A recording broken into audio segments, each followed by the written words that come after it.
રોષ યથાવત છે। આ કોટા બાદ ખોડિયારનગરની સોસાયટીમાં બેનરો લગાવવામાં આવ્યા। સાંઈદીપનગર સોસાયટીમાં રાજકારણીઓએ પ્રવેશવું નહીંના બેનર લાગ્યા છે। વોર્ડ નંબર 4ની સોસાયટીમાં સ્થાનિકોનો પ્રશાસન સામે વિરોધ જોવા મળ્યો છે। 2.5 વર્ષથી રોડની કામગીરી મંજૂર થયા બાદ પણ કામગીરી નથી થઈ। સ્વાભાવિક છે કે તેના કારણે વિરોધ કરવામાં આવ્યો છે।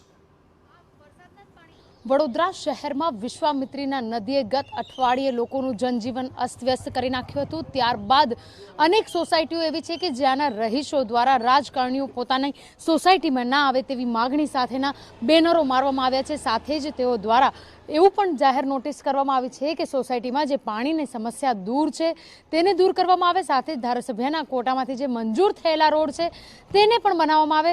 બીજી તરફ જે પ્રકારે સોસાયટીની બહારથી નજીકમાંથી પસાર થતી જે નદી છે તેને નાળું ના બનાવી તેની પહોળાઈ યથાવત રહેવા દેવામાં આવે તેની માગણી સાથે સાંઈદીપનગર કે જે ખોડિયારનગર અને વીઆઈપી રોડ વિસ્તારમાં આવેલી છે આ સોસાયટીના સ્થાનિકોએ કોઈપણ રાજકારણીઓએ પ્રવેશ ના કરવો તેવા બેનરો માર્યા છે। બીજી તરફ જો વાત કરીએ તો સ્થાનિકો દ્વારા વિરોધ પણ કરવામાં આવી રહ્યો છે કે જે પ્રકારની પરિસ્થિતિ હતી તે પરિસ્થિતિ દરમિયાન રાજકારણીઓ દ્વારા પાણી ઉતારવા માટેની કોઈ પણ પહેલેથી ચેતવણી નહોતી આપેલી। સાથે જ કોઈ પણ સમસ્યાનું નિરાકરણ નહોતા લાવેલા જેને લઈને તેઓ દ્વારા વિરોધ દર્શાવવામાં આવી રહ્યો છે। સ્થાનિકો હાજર છે તેમની સાથે વાત કરીશું। શું માગણી હતી ના બેનર લગાવવું પડે એવી પરિસ્થિતિ કેમ ઊભી થઈ?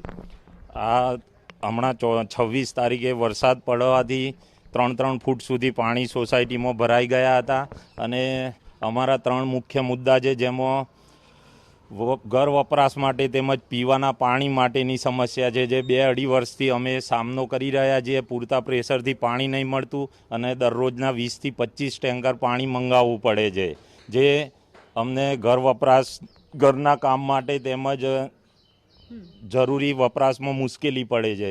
તથા રોડનું 2 વર્ષ પહેલાં રોડનું ટેન્ડર પાસ થયું હતું જે હજી સુધી રોડ બન્યો નથી।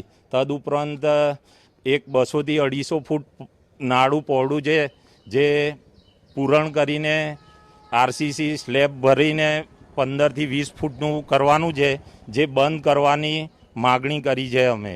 બિલકુલ કાકા, વરસાદની પરિસ્થિતિ કેવી હતી? કઈ પરિસ્થિતિનો આપે સામનો કર્યો છે? इस सोसाइटी के अंदर 2005 के अंदर जो पानी आया था उससे ज़्यादा पानी इस बार आया।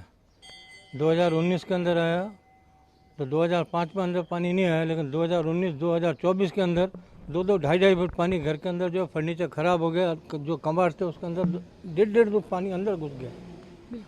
और पीने के पानी की प्रॉब्लम 1.5 साल से है। पानी आता नहीं है, पूरे प्रेशर से पानी आता नहीं है, टैंकर मंगाने पड़ रहे हैं। दूसरी चीज़ इसका खातमुहूर्त हुआ था 2.5 साल पहले।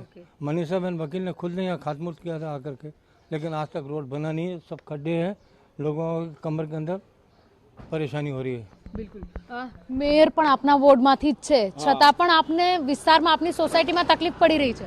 પણ મેડમ એમાં એવું છે ને કે અમે વારંવાર રજૂઆત મેયરને પણ કરી છે, કોર્પોરેશન કમિશનર સાહેબને પણ કરી છે, પણ અહીંયા ભ્રષ્ટ અધિકારીઓ પણ અત્યારે એવા છે હાલમાં કે જ્યારે પાણીનું પ્રેશર જ્યારે 16 આંટા ખોલે ત્યારે પાણી આવે, 3 દિવસ આવે અને 5 દિવસ પાછું પાણી બંધ થઈ જાય। તો આંટા શા માટે બંધ કરી દો છો? અહીંયા આવીને તમે આ આમ જનતાને તકલીફ આપો છો। એનું જરૂરિયાત જીવનનું પાણીનું છે પહેલાં। બીજું આ પાણીની સમસ્યા એવી છે કે વરસાદનું જ પાણી આવે અને આ કાંસ અમારો ફૂલ થઈ જાય। જ્યારે બેટમાં ફેરવાઈ જાય છે, 4 સોસાયટી છે, વૈકુંઠ બંગલો, સાંઈદીપનગર, સિદ્ધાર્થ પાર્ક, સ્વાસ્તક બંગલો, આ બધી જ્યારે સોસાયટીઓ પાણીમાં બેટમાં ફેરવાઈ જાય છે।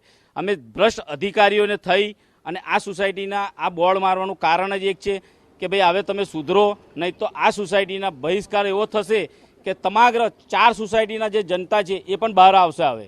બિલકુલ તમને લાગી રહ્યું છે કે તમારા દ્વારા જે નોટિસ આપવામાં આવી છે, જે બેનર મારવામાં આવ્યું છે તેને લઈને જે નેતાઓ છે, આગેવાનો છે, તેઓને કોઈ ફરક પડશે? પડશે મેડમ, બધું પડશે। કારણ કે ઉપર લેવલે મોદીજી સારું કામ કરવા માંગે છે। જ્યારે મોદીજી સારું કામ કરતા હોય તો નીચેના એમના જ અધિકારીઓ અને એમના જે કોર્પોરેટરો કેમ નથી સુધરતા?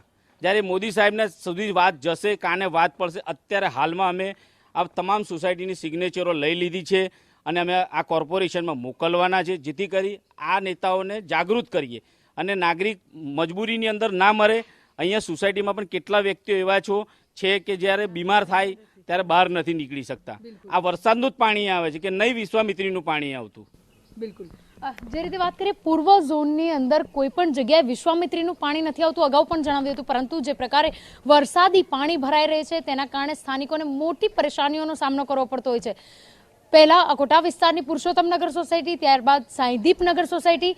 જોવાનું હવે એ રહે છે કે જે પ્રકારે પાલિકાનો અને સાથે સાથે નેતાઓનો જે રીતે બહિષ્કાર થઈ રહ્યો છે, તેઓ પર જે રોષ ફેલાઈ રહ્યો છે, તેને લઈને તંત્ર દ્વારા કોઈ ચોક્કસથી નક્કર પગલાં ભરવામાં આવે છે, જેના કારણે નાગરિકોને પડતી સમસ્યાનું નિરાકરણ થાય અને તેઓમાં જે રોષ છે તે રોષની લાગણી સંતોષી શકાય. આ બાબતને લઈને પાલિકા હોય, સત્તાધીશો હોય, ભારતીય જનતા પાર્ટી હોય કે તમામ જે આગેવાનો હોય, ક્યારે પગલાં લે છે અને લોકોનું નિરાકરણ ક્યારે આવે છે તે જોવું પણ તેટલું જ મહત્વનું છે. કેમેરા પર્સન રોહિત ગોયલ સાથે અંજલિ ઓઝા, TV9 વડોદરા. રાજસ્થાનના જ્યાં ઉદયપુર શામળાજી